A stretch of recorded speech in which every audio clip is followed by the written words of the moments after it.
বৰ্ণালী জয়ন্তী প্ৰথমবাৰ্ষিক বিষয়ে কিবা এটা ক'ব। বৰ্ণালী জয়ন্তী প্ৰথমবাৰ জন্মৰ দিনাখন বিশেষকৈ সকলো ৰাইজ ওলাই আহিলে।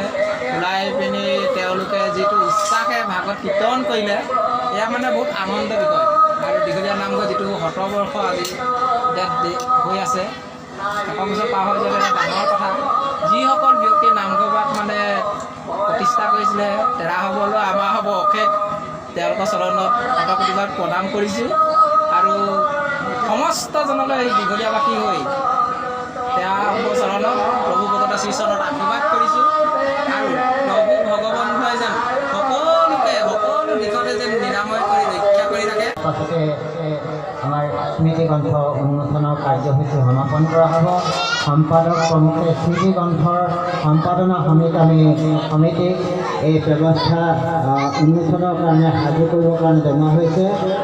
আৰু যিভাগ স্মৃতিগ্ৰন্থ উন্মোচনৰ ব্যৱস্থা কৰা হৈছে, এই স্মৃতিগ্ৰন্থ সম্পাদনা সমিতিৰ তৰফৰ পৰা মাননীয় উন্মোচক মহোদয়ৰ সুবিধাৰ্থে আৰু সমস্তজনৰ সুবিধাৰ্থে একাষাৰী বক্তব্য দাঙি ধৰিবৰ কাৰণে প্ৰথমতে স্মৃতিগ্ৰন্থ উন্মোচনী সম্পাদনা সমিতিৰ তৰফৰ ফালৰ পৰা উপদেষ্টা তথা কাৰ্যকৰী সভাপতি জয়ৰাম দিহিঙীয়াক একাষাৰকৈ আৰম্ভণি কৰিবলৈ অনুৰোধ জনোৱা হৈছে। আৰু তাৰ ঠিক পাঁচ মুহূৰ্ততে উন্মোচকৰ দ্বাৰা স্মৃতিগ্ৰন্থভাগি উন্মোচন কৰা হ'ব। পাছতে আমাৰ স্মৃতিগ্ৰন্থ উন্মোচনৰ কাৰ্যসূচী সমাপন কৰা হ'ব। সম্পাদক প্ৰমুখে স্মৃতিগ্ৰন্থৰ সম্পাদনা সমিতিক এই ব্যৱস্থা উন্মোচনৰ কাৰণে সাজু কৰিবৰ কাৰণে জনোৱা হৈছে।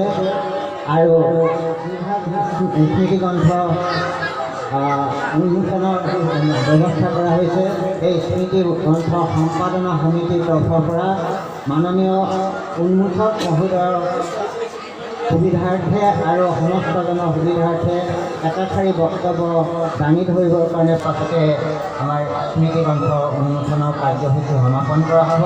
সম্পাদক প্ৰমুখে স্মৃতিগ্ৰন্থৰ সম্পাদনা সমিতিক এই ব্যৱস্থা উন্মোচনৰ কাৰণে সাজু কৰিবৰ কাৰণে জনোৱা হৈছে।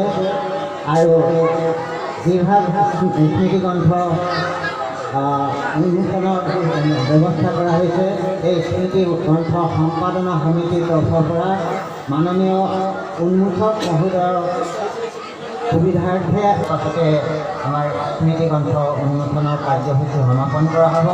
সম্পাদক প্ৰমুখে স্মৃতিগ্ৰন্থৰ সম্পাদনা সমিতিক এই ব্যৱস্থা উন্মোচনৰ কাৰণে সাজু কৰিবৰ কাৰণে জনোৱা হৈছে। আৰু যিভাগ স্মৃতিগ্ৰন্থ উন্মোচনৰ ব্যৱস্থা কৰা হৈছে, এই স্মৃতিগ্ৰন্থ সম্পাদনা সমিতিৰ তৰফৰ পৰা মাননীয় উন্মোচক মহোদয়ৰ সুবিধাৰ্থে আৰু পাছতে আমাৰ স্মৃতিগ্ৰন্থ উন্মোচনৰ কাৰ্যসূচী সমাপন কৰা হ'ব। সম্পাদক প্ৰমুখে স্মৃতিগ্ৰন্থৰ সম্পাদনা সমিতিক এই ব্যৱস্থা উন্মোচনৰ কাৰণে সাজু কৰিবৰ কাৰণে জনোৱা হৈছে।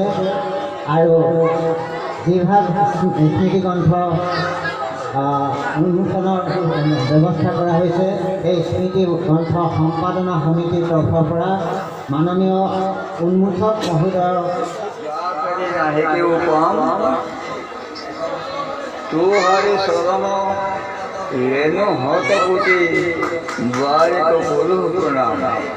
তোহারি শরণ রেণু হত কোটি বারিক বলু প্রণাম। হে পরম শ্রদ্ধেয় আর আমার সেবার স্থলী আজি সমবেত হোৱা দীঘলীয়া আলিপিনা বুলি দিছে হৰি মন্দিৰত আজি উপস্থিত হোৱা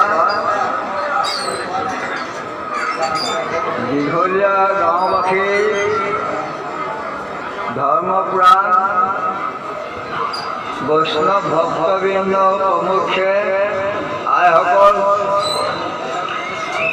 আৰু অঞ্চলস্থ বিভিন্ন গাঁৱৰ পৰা নিমন্ত্ৰণীয় মহাভাগৱত পাঠৰ বাবে আৰু ব্যাখ্যাৰ বাবে আমন্ত্ৰণ কৰি অনা পৰম শ্ৰদ্ধাৰে আজি ইয়াত উপস্থিত হোৱা ভক্তবৃন্দ প্ৰতি মই পৰম শ্ৰদ্ধাৰে সেৱা আগবঢ়াইছোঁ।